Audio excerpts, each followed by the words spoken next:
नमस्कार, आप देख रहे हैं खबर दोपहर में। हूं प्रीति सिंह। आइए शुरुआत करते हैं मुख्य समाचारों के साथ। बिहार के दरभंगा में आतंकवाद के मुद्दे पर प्रधानमंत्री नरेंद्र मोदी का विपक्षी दलों पर निशाना। कहा, हमारे आस पड़ोस में ही आतंकी फैक्ट्रियां, विपक्ष के लिए राष्ट्रीय सुरक्षा कोई मुद्दा नहीं। बीजेपी अध्यक्ष अमित शाह की उत्तर प्रदेश के गाजीपुर में जनसभा।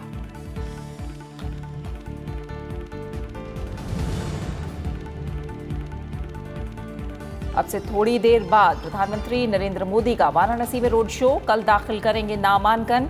सुरक्षा के पुख्ता इंतजाम।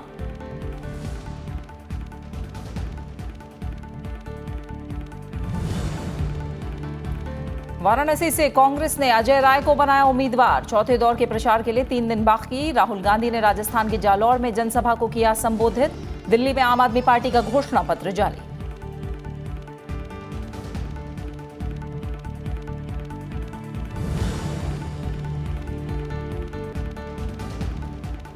उपराष्ट्रपति का डॉक्टरों को समाज के पिछड़े तबके के साथ हमदर्दी के साथ पेश आने की सलाह। कर्नाटक के बेलगावी में KLE डीम्ड यूनिवर्सिटी के दीक्षांत समारोह में संबोधन। निजी क्षेत्रों से ग्रामीण इलाकों में आधुनिक स्वास्थ्य सुविधाएं मुहैया कराने के लिए कदम उठाने पर जोर।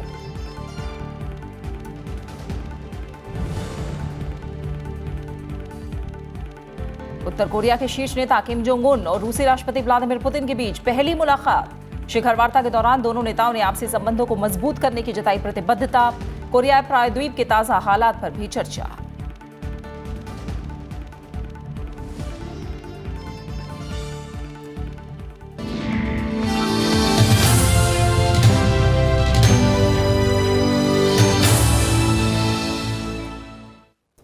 लोकसभा चुनाव के चौथे चरण के प्रचार के लिए अब सिर्फ 3 दिन बाकी हैं। सभी दलों के दिग्गज नेता प्रचार में अपनी पूरी ताकत झोंक रहे हैं। प्रधानमंत्री नरेंद्र मोदी ने आज दरभंगा में जनसभा को संबोधित किया। विपक्षी दलों पर निशाना साधते हुए प्रधानमंत्री ने कहा कि हमारे आस पड़ोस में ही आतंक की फैक्ट्रियां चल रही हैं। श्रीलंका का जिक्र करते हुए उन्होंने कहा कि जिस आतंकवाद ने 350 से ज्यादा मासूमों की जान ले ली, क्या ये मुद्दा नहीं है। उन्होंने कहा कि हमारा देश मजबूत होना चाहिए और उसके लिए सरकार मजबूत होनी चाहिए।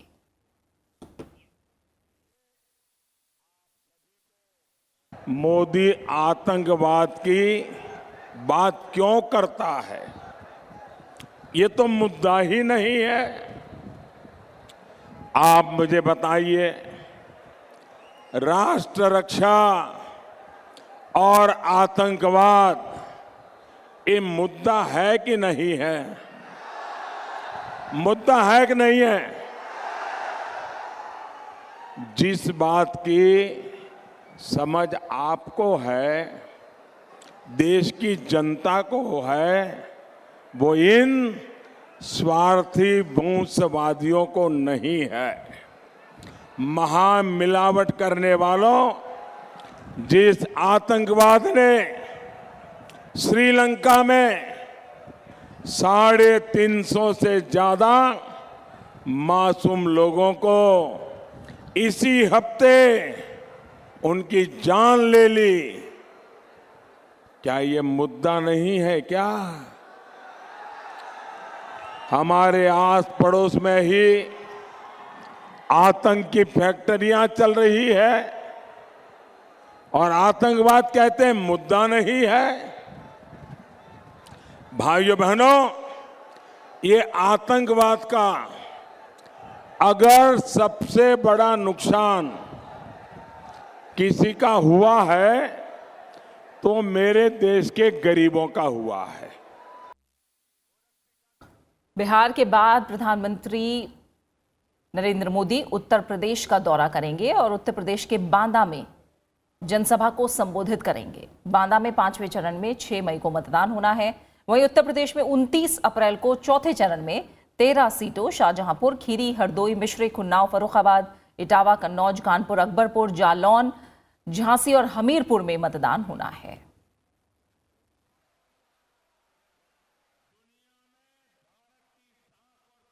लोकसभा सीट वाराणसी से प्रधानमंत्री नरेंद्र मोदी के चुनाव लड़ने की तैयारियों के बीच बीजेपी चुनावी रणनीति को अंजाम देने के लिए यहां काफी सक्रिय है। नामांकन से एक दिन पहले वाराणसी में प्रधानमंत्री नरेंद्र मोदी आज मेगा रोड शो करने वाले हैं। महामना पंडित मदन मोहन मालवीय की प्रतिमा पर माल्यार्पण के बाद इस रोड शो की शुरुआत होगी, जो दशाश्वमेध घाट पर समाप्त होगा। भव्य रोड शो के बाद प्रधानमंत्री नरेंद्र मोदी शाम 7 बजे गंगा आरती में भी भाग लेंगे और इसके बाद वो काशी के बुद्धिजीवियों के साथ बातचीत करेंगे। 26 अप्रैल को सुबह 9:30 बजे वो काशी क्षेत्र के कार्यकर्ताओं के साथ बातचीत करेंगे और इसके बाद कल नगर देवता काल भैरव के दर्शन करके नामांकन करने जाएंगे और करीब 11:30 बजे नामांकन करेंगे। प्रधानमंत्री के नामांकन के दौरान शिरोमणि अकाली दल के अध्यक्ष सुखबीर सिंह बादल, जेडीयू के चीफ नीतीश कुमार और शिवसेना प्रमुख उद्धव ठाकरे समेत एनडीए के तमाम बड़े नेता शामिल होंगे। वाराणसी में नामांकन से पहले प्रधानमंत्री के प्रस्तावित रोड शो में बीजेपी शासित राज्यों के मुख्यमंत्री और केंद्रीय मंत्रिमंडल के मंत्रियों के शामिल होने की उम्मीद है। प्रधानमंत्री के इस रोड शो को देखते हुए प्रशासन ने सुरक्षा के पुख्ता इंतजाम किए हैं। और सुरक्षा तैयारियों को लेकर हमारे संवाददाता कृष्ण मोहन शर्मा ने बात की एडीएम वाराणसी विनय कुमार सिंह से। प्रधानमंत्री नरेंद्र मोदी 25 तारीख को बनारस में रोड शो करेंगे और 26 तारीख को अपना नामांकन दर्ज करेंगे। एडीएम सिटी विनय कुमार जी हमारे साथ हैं। विनय जी, क्या तैयारी की गई? देखिए, जो अब तक इंटीमेशन है उसमें माननीय प्रधानमंत्री जी 25 तारीख को बीएचयू हेलीपैड पे आएंगे और वहाँ से बीएचयू के मेन गेट जहाँ मालवीय जी की प्रतिमा है वहाँ से उनका रोड शो प्रारंभ होगा, जो सिवाला जंगमबाड़ी होते हुए गोदौलिया होते हुए चितरंजन पार्क तक जाएगा। तो रोड शो में सुरक्षा व्यवस्थाएं पर्याप्त की गई हैं, जो एंटी सैबोटाज चेकिंग वगैरह होती है वो सब कर दी गई है, पुलिस की ड्यूटियां लगाई गई हैं हर पॉइंटों पे। बाकी जो भी सुरक्षा मानक है उनको ध्यान में रखते हुए हमने कंप्लीट तैयारी की है। उसके बाद माननीय प्रधानमंत्री जी का दशाश्वमेध घाट में गंगा आरती में सम्मिलित होने का कार्यक्रम है। उसके बाद वो वापस चले जाएंगे जहां उनको रात्रि विश्राम जहां भी उनका प्रस्तावित होगा। अगले दिन 26 को उनके नामांकन की संभावना है कि 26 तारीख को नामांकन करेंगे यहाँ पे। ऐसा कहा जा रहा है कि करीब बनारस में चप्पे चप्पे पे 10,000 पुलिस बल को तैनात किया गया है ताकि ऐसी कोई सुरक्षा में चूक न हो जिसको लेकर प्रशासन को बाद में परेशानी। देखिए, माननीय प्रधानमंत्री जी एसपीजी सुरक्षा प्राप्त हैं और जो भी थ्रेट परसेप्शन है उसके मद्देनजर रखते हुए जो मानक है सुरक्षा के, उन मानकों के आधार पे हम लोगों ने अपना सुरक्षा प्लान बनाया हुआ है। ये थे एडीएम सिटी वाराणसी, जिन्होंने कहा कि एसपीजी के सुरक्षा के मानक के अनुसार जितनी सुरक्षा व्यवस्था प्रधानमंत्री को चाहिए उतनी व्यवस्था यहाँ पे की गई है। कैमरा पर्सन प्रशांत कर्माकर के साथ कृष्ण मोहन शर्मा, राज्यसभा टेलीविजन, बनारस। और प्रधानमंत्री के रोड शो की तैयारियों का भी जायजा लिया हमारे संवाददाता कृष्ण मोहन शर्मा ने। बनारस का ऐतिहासिक गदौलिया चौराहा इसलिए भी महत्वपूर्ण है कि यहाँ पर काफी संख्या में अल्पसंख्यक भाई रहते हैं। मोदी जी यहाँ से प्रधानमंत्री हैं और इसी चौराहे पे अपना रोड शो को खत्म करेंगे। आप देख सकते हैं कि मोदी जी ने अपने काम के आधार पे वोट मांगा है। बनारस की फिजा बदल चुकी है, सड़कें साफ हैं, कहीं पे बिजली का तार ऊपर नहीं दिखता, सारे अंडरग्राउंड हो चुके हैं। साफ सफाई की योजना यह है कि हर जगह आदमी कूड़ा और कचरा उठाता हुआ नजर आता है। कैमरा पर्सन प्रसन्न कर्माकर के साथ कृष्ण मोहन शर्मा, राज्यसभा टेलीविजन, बनारस। और फिलहाल हम सीधा रुक करेंगे, हमारे संवाददाता कृष्ण मोहन शर्मा वाराणसी से हमारे साथ जुड़े हुए हैं। और कृष्ण मोहन, जैसे आप भी बता रहे हैं कि इस वक्त जो वाराणसी की फिजा है वो पूरी तरह से बदली हुई है।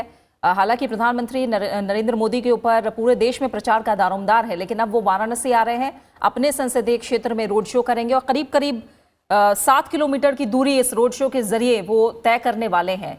आप थोड़ा बताइए किस तरह के बंदोबस्त और कौन कौन और बड़े नाम शामिल हो रहे हैं इस रोड शो को मेगा रोड शो बनाने के लिए? ऐतिहासिक बनाने के लिए यहाँ पे मुख्यमंत्री और पार्टी अध्यक्ष भी आएंगे। ऐसा कहा जा रहा है कि इस वाले में योगी आदित्यनाथ के साथ साथ अमित शाह के शामिल होने की संभावना है।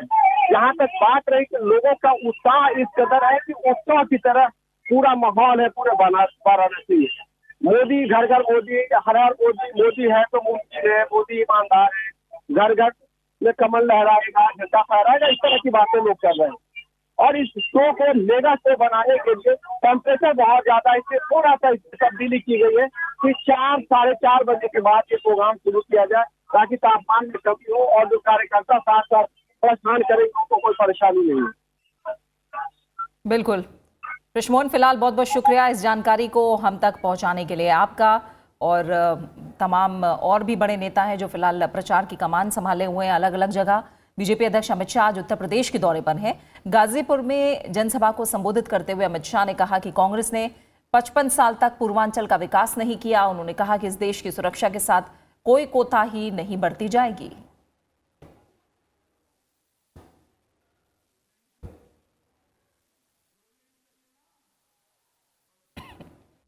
हमारी नीति अपर है, पाकिस्तान से गोली आएगी, यहां से गोला जाएगा, ईंट का जवाब पत्थर से दिया जाएगा। मित्रों, इस देश की सुरक्षा के साथ कोई कोताही नहीं चलाई जाएगी, कोई इसके साथ खिलवाड़ नहीं कर सकता है।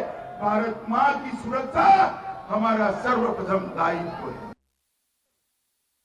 वहीं केंद्रीय मंत्री और बेगूसराय से बीजेपी उम्मीदवार गिरिराज सिंह का दावा है कि बेगूसराय की जनता का आशीर्वाद उनके साथ है। राज्यसभा टीवी से खास बातचीत में उन्होंने कहा कि उनका मुद्दा सबका साथ और सबका विकास है और उनकी लड़ाई विकृत राष्ट्रवाद के खिलाफ है। केंद्रीय मंत्री और बेगूसराय से बीजेपी के उम्मीदवार गिरिराज सिंह हमारे साथ हैं। गिरिराज जी, आपका चुनाव क्षेत्र नवादा से बदलकर बेगूसराय हो गया, क्या स्थिति है यहाँ पे? नवादा की तुलना में यहाँ क्या स्थिति है? मैं तो यही देख रहा हूं, यहाँ की स्थिति यही है, राष्ट्र के साथ, भारत माता के साथ, विकास के साथ, अन्याय के खिलाफ सभी बेगूसराय के आम जन एक साथ खड़े दिख रहे हैं। यहाँ आपके क्या खास मुद्दे हैं? विकास, विकास, विकास, सबका साथ, सबका विकास। आपका मुकाबला किससे है यहाँ, कन्हैया कुमार से या तनवीर हसन से? मेरा मुकाबला है विकृत सोच से, विकृत राष्ट्रवाद की परिकल्पना की सोच से। लोग जो काम कर रहे हैं, जो माहौल बना रहे हैं, उनसे मेरी लड़ाई है। बेगूसराय को जो लोग विकास विहीन करना चाहते हैं, उनसे मेरी लड़ाई है। जो बेगूसराय में फिर से अशांति फैलाना चाहते हैं, उनसे। मैं यहाँ लड़ाई लड़ रहा हूँ आरजेडी से, यहाँ लड़ाई लड़ रहा हूँ कम्युनिस्ट से, यहाँ लड़ाई लड़ रहा हूँ कांग्रेस से, और मैं आशीर्वाद ले रहा हूँ बेगूसराय की जनता से। ये थे गिरिराज सिंह, और गिरिराज सिंह का कहना है कि इनकी लड़ाई विकृत सोच से है, इनकी लड़ाई राष्ट्रवाद के लिए है। अब देखना यह है कि 29 अप्रैल को जो चुनाव होंगे उसमें किस तरीके से मतदान होता है, और 23 मई को जो रिजल्ट निकलेगा उसका क्या। राज्यसभा टेलीविजन के लिए कैमरा पर्सन डीके पांडे के साथ बेगूसराय से अखिलेश सुमन। वहीं लोकसभा चुनाव के चौथे चरण में मध्य प्रदेश की 29 संसदीय सीटों में से 6 सीटों पर 29 अप्रैल को वोट डाले जाएंगे। इनमें सीधी, शहडोल, जबलपुर, मंडला, बालाघाट और छिंदवाड़ा सीटें हैं। मध्य प्रदेश की जिन 6 सीटों पर 29 अप्रैल को इन सीटों पर चुनाव होने हैं। 2014 के लोकसभा चुनाव में इनमें से 5 सीटें बीजेपी जीतने में कामयाब रही थी, और इस बार के बदले राजनीतिक समीकरण में बीजेपी के लिए कांग्रेस से कड़ी चुनौती है। जिन सीटों पर सबकी नजरें हैं उनमें सबसे अहम छिंदवाड़ा है। छिंदवाड़ा सीट पर मुख्यमंत्री कमलनाथ की राजनीतिक विरासत को संभालने के लिए उनके बेटे नकुलनाथ कांग्रेस से चुनावी मैदान में हैं। नकुलनाथ को घेरने के लिए बीजेपी उम्मीदवार आदिवासी नेता नत्थन शाह चुनावी मैदान में हैं, और इसके अलावा इस सीट पर बीएसपी से ज्ञानेश्वर सहित 14 उम्मीदवार हैं। वहीं सीधी लोकसभा सीट पर मध्य प्रदेश के पूर्व मुख्यमंत्री अर्जुन सिंह के बेटे अजय अर्जुन सिंह कांग्रेस के टिकट पर मैदान में हैं, जिनका मुकाबला बीजेपी की मौजूदा सांसद ऋति पाठक से है। यहां बीएसपी के रामलाल पनिक समेत 26 उम्मीदवार हैं। चौथे चरण के लिए 29 अप्रैल को मतदान होना है। मध्य प्रदेश के बीजेपी प्रदेश अध्यक्ष और जबलपुर से बीजेपी उम्मीदवार राकेश सिंह ने भरोसा जताया है कि पार्टी राज्य में अपने प्रदर्शन को दोहराएगी। राज्यसभा टीवी से खास बातचीत में राकेश सिंह ने कहा कि राज्य में बीजेपी की लहर है और चुनाव में विपक्षी खेमे के दिग्गजों की हार होगी। पिछली बार मध्य प्रदेश में आपने 27 सीटें जीती थी, इस बार कितनी सीटों की उम्मीद है? आज मध्य प्रदेश में हमारे पास 26 सीटें हैं, और जो वातावरण है उसके आधार पर हम कह सकते हैं कि अभी हम 26 से ज्यादा सीटें जीतने वाले हैं। सर, जबलपुर की बात की जाए तो 25 सालों से लगातार बीजेपी का वर्चस्व रहा है यहाँ पर। इस बार आप चुनाव लड़ रहे हैं, पिछली बार भी, इस बार क्या उम्मीदें हैं? जो मध्य प्रदेश में है वही जबलपुर में है। मैं ऐसा मानता हूँ कि जनता भारतीय जनता पार्टी को आशीर्वाद देने का मन बना चुकी है। पार्टी का कार्यकर्ता उत्साह से भरा हुआ है और इसलिए इस बार भी जबलपुर में भारतीय जनता पार्टी की ही जीत होने वाली है। सर आखिरी सवाल, कौन से मुद्दों पर बीजेपी लोकसभा चुनाव लड़ रही है और कितनी है जीत की उम्मीद? स्वाभाविक रूप से विकास एक बड़ा मुद्दा है और भारतीय जनता पार्टी ने मध्य प्रदेश में विकास के कीर्तिमान स्थापित किए हैं। इस जबलपुर की बात हम करें तो 15 साल पहले जबलपुर एक बड़ा गांव के रूप में जाना जाता था। 15 साल में यहाँ बहुत कुछ बदला। आज एक महानगर के स्वरूप में जबलपुर दिखाई दे रहा है। जो बेसिक इंफ्रास्ट्रक्चर है वो सारा यहाँ पर आया है, लेकिन अभी और भी बहुत कुछ करना बाकी है। इसके साथ साथ लोकसभा का चुनाव राष्ट्रीय मुद्दों के लिए होने वाला चुनाव है। देश को आज आवश्यकता है नरेंद्र मोदी जी के नेतृत्व की, एक सक्षम और मजबूत समृद्ध भारत बनाने की, और इसलिए देश की जनता के मानस में ये सारी बातें। वहीं कांग्रेस के विवेक तनखा भी जबलपुर से चुनावी मैदान में हैं। पिछला चुनाव जबलपुर से उन्होंने लड़ा था और 2.1 लाख से अधिक वोटों से वो हार गए थे। पार्टी ने उन्हें जबलपुर से फिर मैदान में उतारा है। राज्यसभा टीवी से खास बातचीत में विवेक तनखा ने विश्वास व्यक्त किया और कहा कि कांग्रेस इस सीट पर जीत हासिल करेगी। BJP has been winning seat for 25 years, but this time we see the tide turning. The 15 years of the BJP state president in Jabalpur have actually as being seen as an abject failure. He was most unresponsive. Anybody who went to him for any work, he would say, ये मेरा काम नहीं है, ये दूसरे का काम है. So now the whole city is telling him, आप मेरे काम नहीं है. Jabalpur has been for the last 20-30 years traditionally with BJP. We are taking it back from them. That's the issue. And the issue is local. Issue is the vikas of this area. और तीसरे चरण के मतदान के बाद अब चौथे चरण के लिए चुनाव प्रचार चरम पर है। चौथे चरण में उत्तर प्रदेश की 13 लोकसभा सीटों पर मतदान होना है। जिन सीटों पर इस चरण में मतदान होना है उनमें शाहजहांपुर, खीरी, हरदोई, मिश्रिक, उन्नाव, फर्रुखाबाद, इटावा, कन्नौज, कानपुर, अकबरपुर, जालौन, झांसी और हमीरपुर की सीटें शामिल हैं। उत्तर प्रदेश में चौथे चरण में 152 उम्मीदवार हैं। जिन उम्मीदवारों पर सबकी नजरें हैं उनमें कन्नौज लोकसभा सीट भी शामिल है। यहां समाजवादी पार्टी की नेता और पूर्व मुख्यमंत्री अखिलेश यादव की पत्नी डिंपल यादव मैदान में हैं। वहीं बीजेपी ने इस सीट से सुब्रत पाठक को चुनाव मैदान में उतारा है। हरदोई सीट भी अहम है। यहां बीजेपी ने जयप्रकाश को, जबकि कांग्रेस ने वीरेंद्र वर्मा को टिकट दिया है। वहीं महागठबंधन की तरफ से उषा वर्मा चुनाव मैदान में है।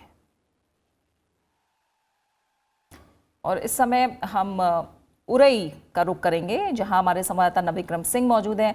नविक्रम, आप उरई यानी जालौन में मौजूद हैं और चौथे चरण के लिए बीजेपी चाह रही है कि जो पिछला प्रदर्शन है वो दोहराए। हालांकि एसपी बीएसपी गठबंधन की चुनौती भी उसके सामने है।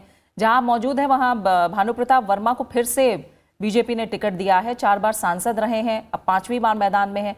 लेकिन हम देखे थे 2009 में एसपी और 1999 में बीएसपी जीती थी और इस बार ये दोनों पार्टियां साथ हैं। तो किस तरह का मुकाबला वहां नजर आ रहा है?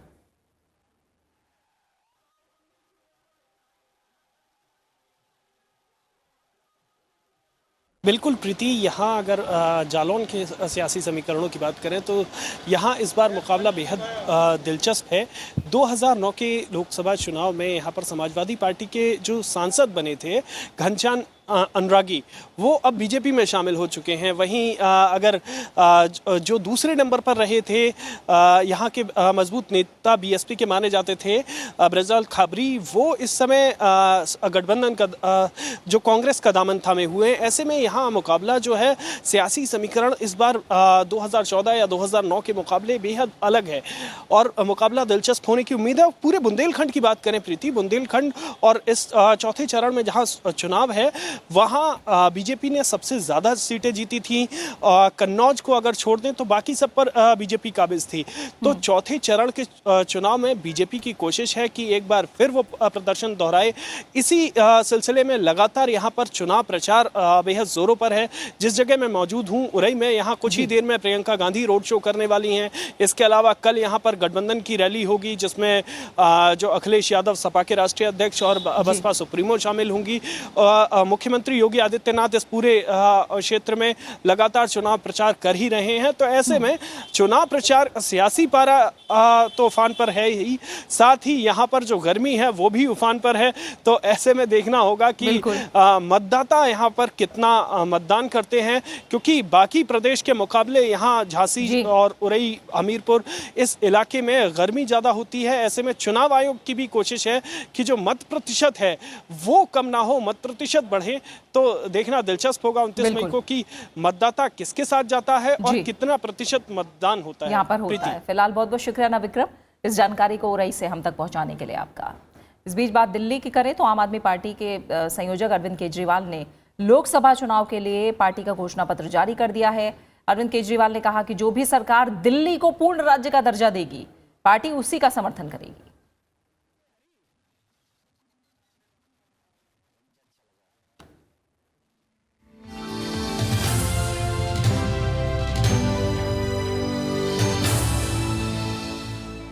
बात कुछ और अहम खबरों की। जम्मू कश्मीर में सुरक्षा बलों ने पाकिस्तानी आतंकवादी मोहम्मद वकार अवान को बारामूला जिले से गिरफ्तार किया है। पुलिस ने कल इसका खुलासा किया। अवान को शुरुआती हथियारों की ट्रेनिंग 26/11 के मास्टरमाइंड जकीउर रहमान लखवी ने दी थी। पुलिस ने कहा कि अवान जुलाई 2017 में घाटी में घुसपैठ उसने की थी और वो हंदवाड़ा और श्रीनगर के विभिन्न इलाकों में सक्रिय रहा।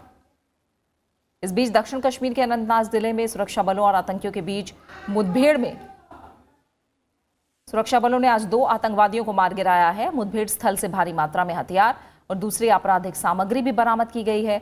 इलाके को खाली करके सर्च ऑपरेशन शुरू कर दिया गया है।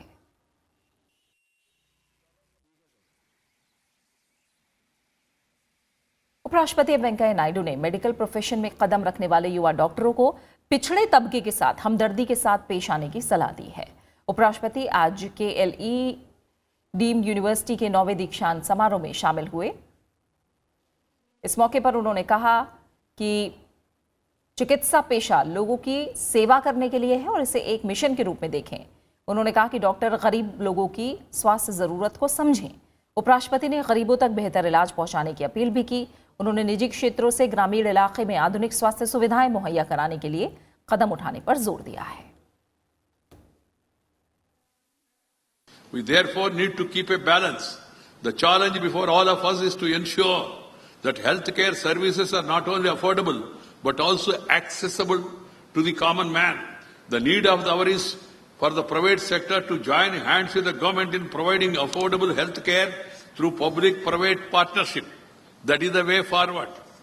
I am glad that the centre and several state governments have launched health insurance schemes for providing health coverage to the poor and the needy. The youngsters who are graduating today should always compassionate towards the downtrodden sections and treat them with empathy, not mere sympathy. With empathy and understanding, they should always view this noble profession as a mission to serve the people and not as a commercial vocation.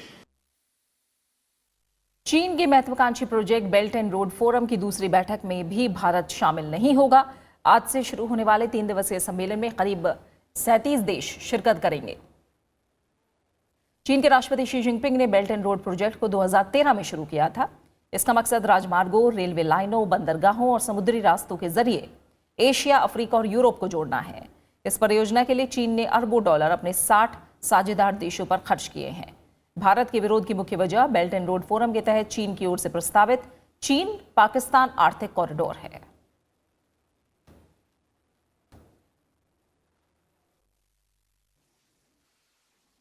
Uttar Korea के शीर्ष नेता Kim Jong Un और रूसी राष्ट्रपति Vladimir Putin के बीच आज पहली मुलाकात हुई है। इस दौरान दोनों नेताओं ने आपसी संबंधों को मजबूत करने की प्रतिबद्धता जताई। दोनों नेताओं के बीच ये मुलाकात रूस के बंदरगाह शहर व्लादिवोस्तोक के नजदीक रस्की द्वीप पर हुई है।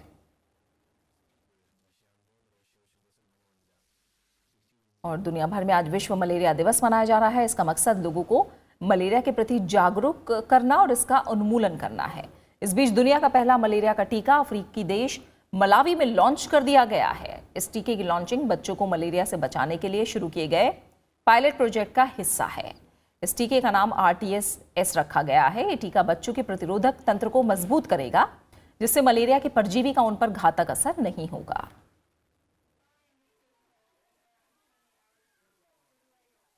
और इसी के साथ फिलहाल खबर दोपहर में इतना ही। आप बने रहिए राज्यसभा टीवी के साथ। नमस्कार।